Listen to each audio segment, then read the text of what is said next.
복과 형통이지만 원래 제목은 좀 깁니다. 복과 형통, 내가 알던 것과 좀 다르다. 그것까지가 원래 제목이었습니다.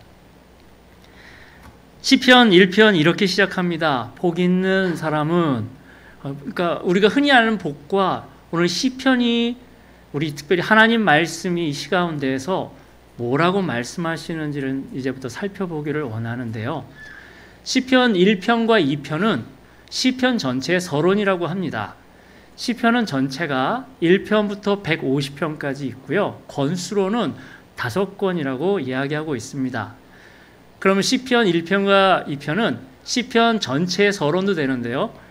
동시에 시편 1권, 1편부터 41편의 서론도 됩니다. 서론이라면 무엇일까요?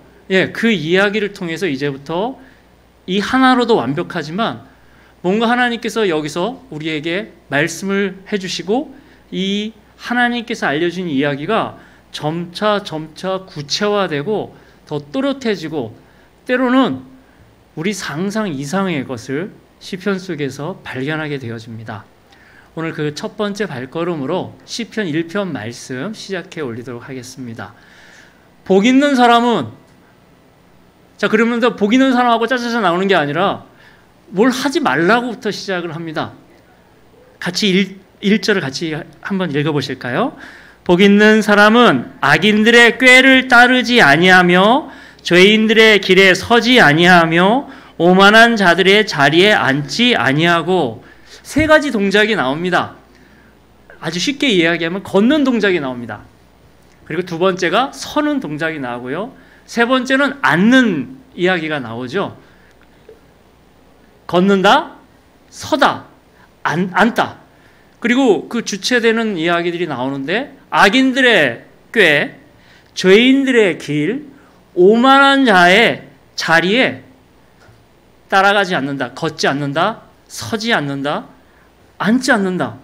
이거를 구체적으로 하면은 어떤 예가 있을까? 에덴 동산이라는 곳에서 하나님이 그곳에 아담과 하와라고 하는 사람을 창조해 주시고, 그 에덴은 다른 말로 하면 기쁨이지 않습니까? 그 기쁨의 동산에서 하나님이 그들과 함께 하셨죠. 에덴에 있는 모든 것이 다 허락됐는데 그 중에 유독 한 가지는 허락되지 않았습니다. 동산 중앙에 있는 나무가 있었는데 그 나무는 선과 악을 알게 하는 나무였습니다. 하나님이 그 한 가지를 이야기해 주셨죠. 먹지 말라. 정령 죽는다. 자, 그러면은 그들이 그 동산을 오고 갈 때 혹시라도 그 나무를 보게 되어지면 아마도 이걸 기억해야 될 것 같습니다. 하나님이 말씀하셨습니다. 선과 악을 알게 하는 나무는 먹지 말아야 된다. 이게 하나님의 원하시는 마구로구나. 그런데 어느 날 꾀가 들어온 것 같습니다. 근데 여기서 악인의 꾀라든가 죄인이라든가 오만한 자라고 하는 게 이게 우리가 알고 있는 악인, 죄인, 오만한 자랑은 조금 다를 것 같습니다.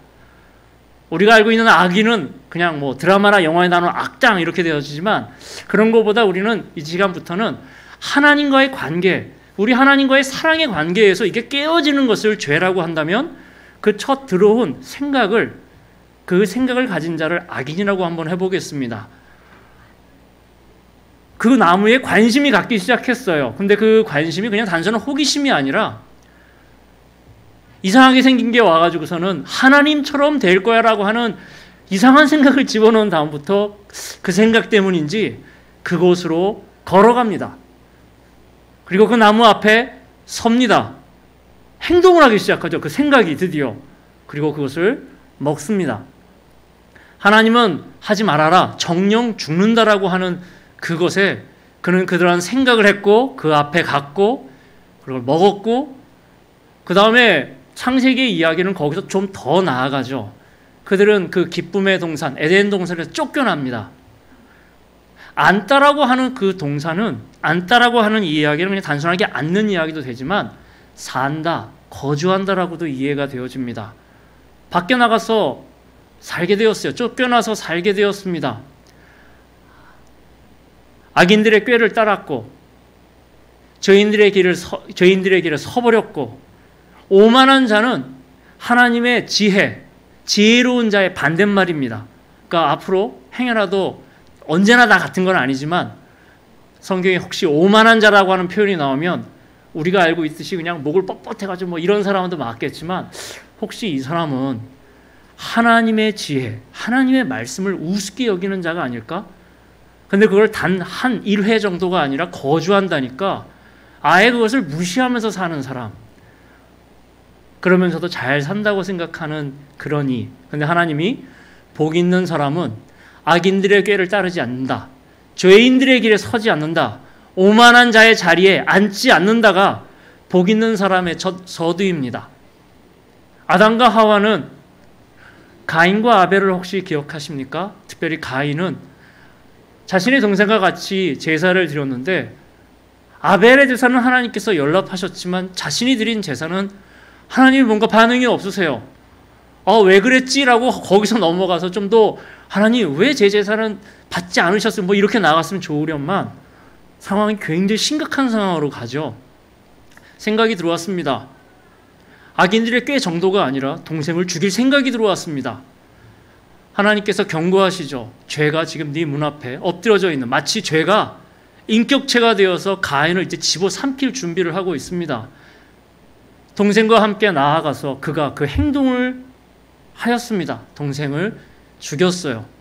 그리고 그곳에서 더 쫓겨나서 그는 자신이 쌓은 성에서 거주하며 살기 시작하여지는 끔찍한 이야기로 가버리죠. 악인들의 꾀, 죄인들의 길, 오만한 자의 자리. 지금 어디에 어느 길을 걸어가고 계십니까? 어떤 자리에 서고 계십니까? 어디에 지금 거주하고 계시죠? 그것을 결정하게 된 생각, 어떤 생각으로 살고 계신지요? 이것과 약간 별개로 가인과 아벨을 생각해 봤을 때 하나님이 왜 아벨을 제사를 받아들이셨을까 했을 때 우리가 히브리 성경에서 믿음으로 제사를 드렸구나. 근데 그 상황을 좀 이렇게 보다가 잠깐 별외로 생각해 보면 가인은 농사하는 자였고 아벨은 양을 치는 자였습니다. 쉽게 생각하면 그런데 이거를 조금 이렇게 진행해서 보면은 이건 어디까지나 제 생각이고 성경에서 말하는 그건 아주 적습니다. 그러니까 양해하고 들어주세요. 하나님이 육식을 허락하신 것은 노아 홍수 이후에 노아에게 허락하셨습니다. 그냥 문장으로만 본다면 그럼 그 이전에는 고기를 먹지 않았다는 뜻이 되어지죠. 그러면 먹고 살 때 제일 중요한 건 뭐였을까요? 하나님이 분명히 땀 흘려 경작할 것을 얘기했다면 가인이 하던 대로 거기서 땀을 흘리고서는 그 가시와 엉겅퀴가 나온다 할지라도 그 땀을 이렇게 해결하고서는 어떻게든지 먹고 살 준비를 하는 농사가 중요했을 것 같아요. 양을 친다 할 때 그 양은 도대체 무엇을 위해서 키웠을까요? 먹는 이야기하고는 좀 별외고, 그럼 좀 생각해 볼 수 있는 거는 젖을 먹었나? 좀 더 확대해 볼 수 있는 것은 아담과 하와가 하나님이 가죽옷을 허락했으니까 그거로 가죽옷이 나오는 건가? 아니면은 하나님께서 제사를 받으실 때 아벨이 바쳤던 것처럼 그러면 제사하고 죄와 관련되어지는 것에 양이 있나? 이 이야기를 그냥 즉각적으로 얘기하면 제가 그 시대에, 이건 상상력입니다. 그 시대에 제가 만약에 가인과 아벨과 샀다면 가인에게 주목했을 것 같습니다. 왜냐하면 제일 중요한 먹거리를 하는 최선을 다하는 거 아닙니까? 그러면 이렇게 농사를 지어야지. 아벨을 보면은 조금 이상했을 것 같습니다. 도움도 안 되는 그런 것을 뭐 이렇게 열심히 할까? 근데 하나님은 아벨의 제사를 연락하셨습니다. 다른 이야기로 한다면은 하나님은 아벨한테 관심이 굉장히 많으셨던 것 같고 아벨도 하나님한테 관심을 가졌기에 하나님이 주목하셨던 게 아닐까요? 자, 다시 본문으로 들어보겠습니다. 하나님은 복 있는 자는 적어도 이 세 가지의 것이 아니라고 하십니다. 그냥 쉬운 표현으로 걷지 않습니다. 서지 않습니다. 앉지 않습니다. 어디에요? 악인들의 꾀와 죄인들의 길과 오만한 자의 자리에 그렇게 하지 않습니다. 그럼 거꾸로, 그럼 복 있는 사람은 어떤 사람일까요? 2절 같이 한번 읽어보시겠습니다. 시작. 오직 여호와의 율법을 즐거워하여 그 율법을 주야로 묵상하는 도다. 오직, 그리고 나오는 것이 여호와의 율법. 그냥 아주 쉬운 표현으로 하나님 말씀이라고 해보겠습니다. 근데 그 다음 나오는 것이 조금 이게 충격이에요. 즐거워하여. 이게 어쩌면은 이 부분이 굉장히 중요한 이유가 뭐냐면 이 뒷부분만 할 가능성도 있습니다. 뭐냐면 그 율법을 주야로 묵상하는도다. 이것도 대단한 거죠. 근데 어느 정도 훈련에 의해서 이것이 된다고 쳤을 때 이게 진짜로 오래 간다는 이야기는 그 앞에 있는 이 부분, 즐거워하여. 이게 왜 중요하고 이게 무엇과 연결되냐면 3절이랑 연결되어집니다. 3절은 그는 시냇가에 심은 나무가. 근데 여기서 시냇가에 심은 나무는 그냥 우리가 흔히 그냥 한글만 보면은 시냇가가 있고 마르지 않는 어떤 그런 곳인 것 같아요. 오아시스 같은 곳. 나무가 심겨져 있어가지고 그런 것을 연상되지만 이거를 좀 다른 식으로 아니죠. 정확하게 그냥 원어적으로 그냥 얘기를 하면 쉬운 표현으로 누군가 옮겨 심었어요. 심겨진 거예요. 그냥 이 시대에 살던 사람들에게 나무의 의미는 오아시스에 사는 나무 외에 그냥 다른 지역에 있다고 치면은 지하수가 있어서 우연히 그곳에서 자랄 수 있지만 이 나무는 원래 그렇게 오래 살 수가 없어요. 그런데 누군가 만약 은혜를 베풀어 그를 그 자리에서 자리를 옮겨 걸었고 섰고 그 자리에 거주하게 하는데 그 장소가 만약에 시냇가라면 그 시냇가에 심겨진 나무는 이제부터 다른 삶을 살 수가 있겠네요. 은혜죠. 그렇게 영원토록 살 수 없었던 곳에서 얼른 죽을 수밖에 없는 곳에 이 친구가 옮겨졌고 그 시냇가에서 이제는 철을 따라 열매를 맺으며 그 잎사귀가 마르지 아니한 같은 새로운 삶을 살게 되었습니다. 그가 하는 모든 일이 다 형통하리로다. 좀 줄이면 복 있는 사람은 형통하게 된다고 이야기합니다. 근데 그 형통한 삶을 그림으로 지금 표현해주고 있습니다. 오늘 이 시편 1편에서 그림은 크게 두 가지입니다. 하나는 어떤 그림이냐면 우리나라는 너무 좋은 곳이라 아무 데서나 원래는 물을 마실 수도 있고 계곡이 있고 나무가 있는 나라에서는 이 부분이 이렇게 와닿지가 않지만 이게 원래 배경이 될 수 있는 곳은 극단적인 것 같아요. 오아시스라고 해서 물이 풍성한 곳에서 사는 나무의 삶과 광야라고 하는 곳에서 지하수가 있어서 우연히 한번 좀 살다가 그 지하수가 끊기면 죽어야 하는 그런 극단적인 곳에서 살 때에는 이 3절만큼 어마어마한 은혜는 없는 것 같습니다. 두 가지 그림. 첫 번째 그림은 시냇가에 그 심기어진 나무의 그 그림이고요. 두 번째 그림은 바람에 날리는 그 겨와 같은 쭉정이와 같은 그림입니다. 이 두 개 그림만 지금 이해하시면 서론이 되어지는 시편 1편을 이해하신 것입니다. 두 가지 그림.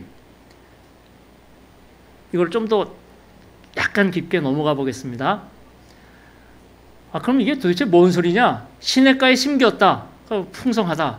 가지고 철을 따라 열매를 맺고, 근데 그 열매를 맺은 게 단 1회가 아니라 그 잎사귀가 마르지 아니한 같으니까 그 시냇가에 그 물이 계속 있고 거기가 풍성한 그 자체로 이 친구는 허락받는 한 이 나무는 계속해서 그곳에서 살 수 있는 거예요. 근데 바로 그 위와 관련되어진 2절과 3절의 연결 부분은 오직 여호와의 율법을 즐거워하여 그 율법을 주야로 묵상한다. 시냇가에 심기어진 나무는 그 물이 계속해서 온다는 이야기겠죠. 사랑하는 성도 여러분, 이 두 개를 연결하여 지면은 이런 이야기가 정리되어집니다. 쉬운 표현으로 우리 안에 예수 그리스도 안에 있는 자에게는 성령께서 함께 하십니다. 믿으십니까? 아멘. 아까 전에 악인의 꾀를 예를 들어서 로마서 8장의 것으로 응용해 본다면 육신의 생각은 하나님과 원수가 되나니 이는 하나님의 법에 굴복하지 아니할 뿐 아니라 할 수도 없습니다. 육신에 있는 자들은 하나님을 기쁘시게 할 수 없어요.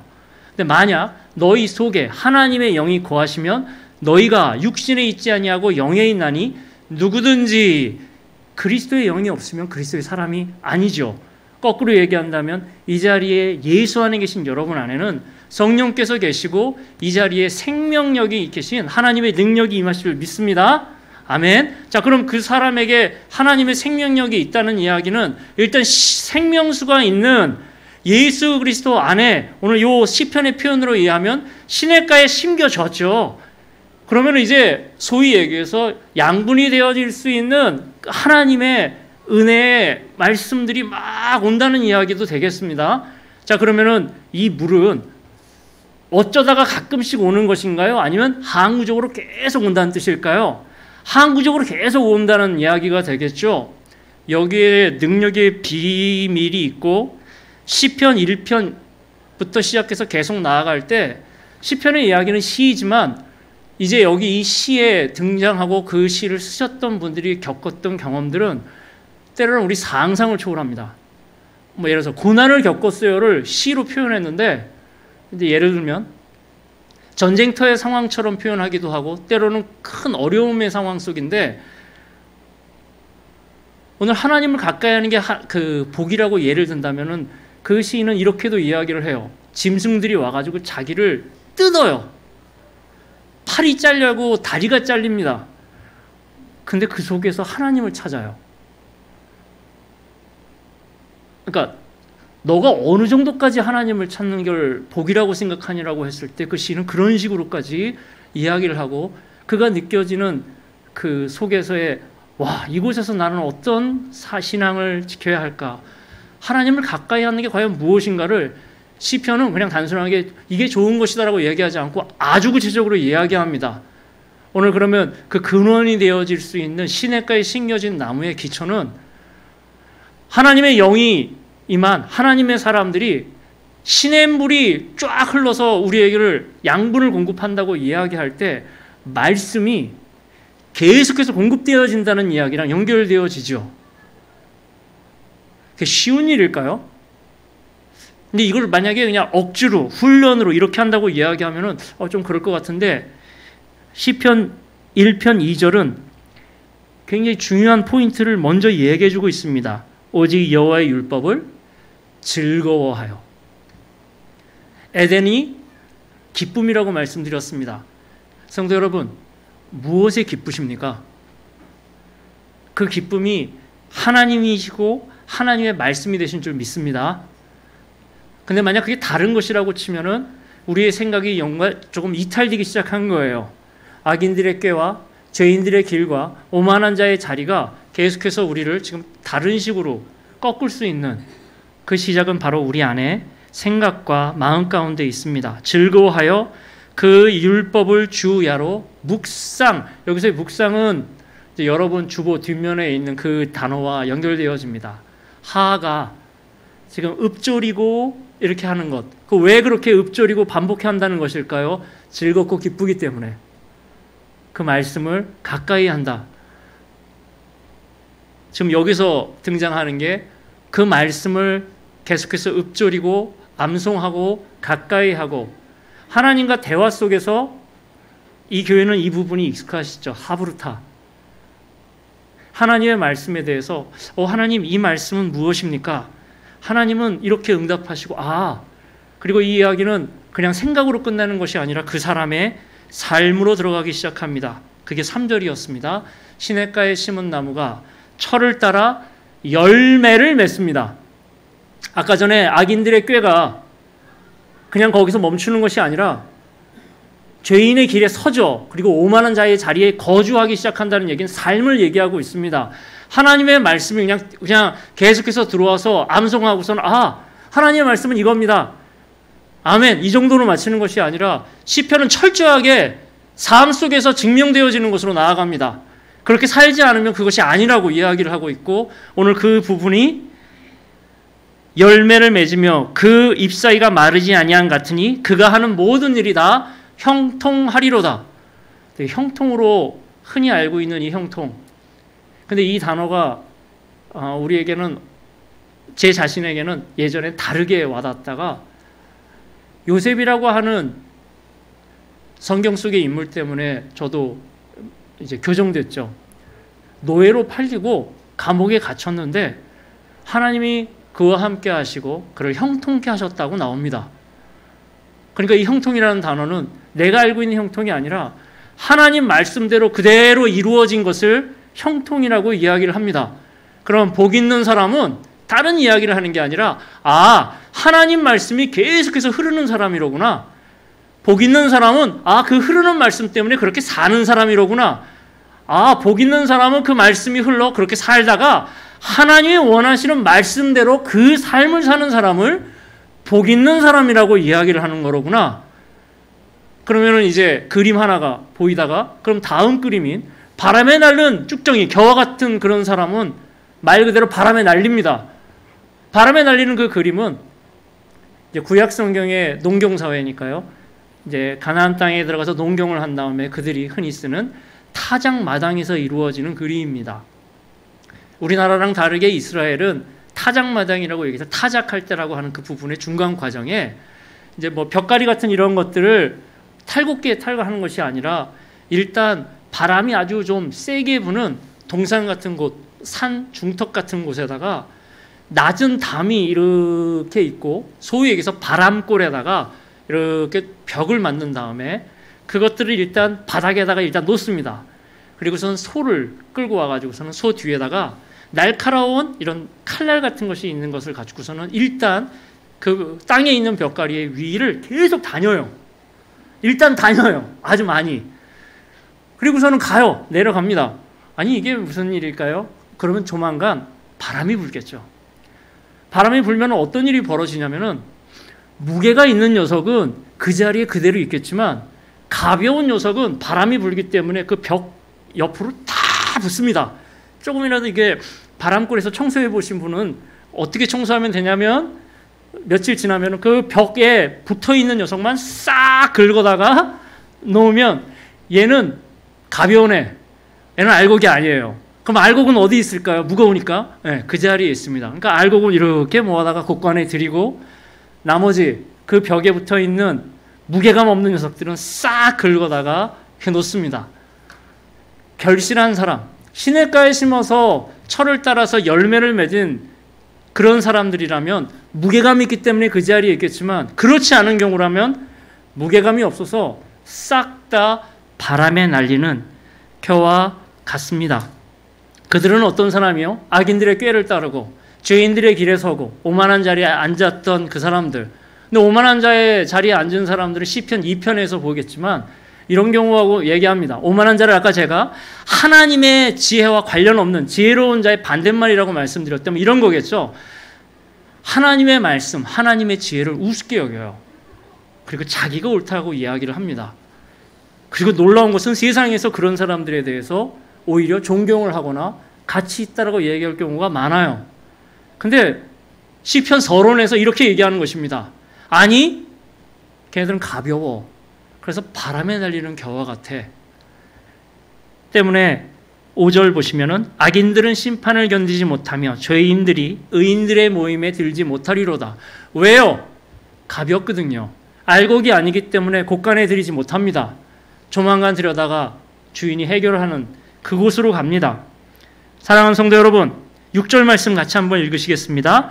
무릇 의인들의 길은 여호와께서 인정하시나 악인들의 길은 망하리로다. 의인들의 길은 하나님이 인정하신대요. 다른 말로 얘기하면 하나님이 아신대요. 하나님이 함께 하신대요. 하나님이 사랑하신대요. 말씀을 맺도록 하겠습니다. 어떤 생각으로 걸어가기를 원하십니까? 무엇에 관심이 있으셔서 서기를 원하십니까?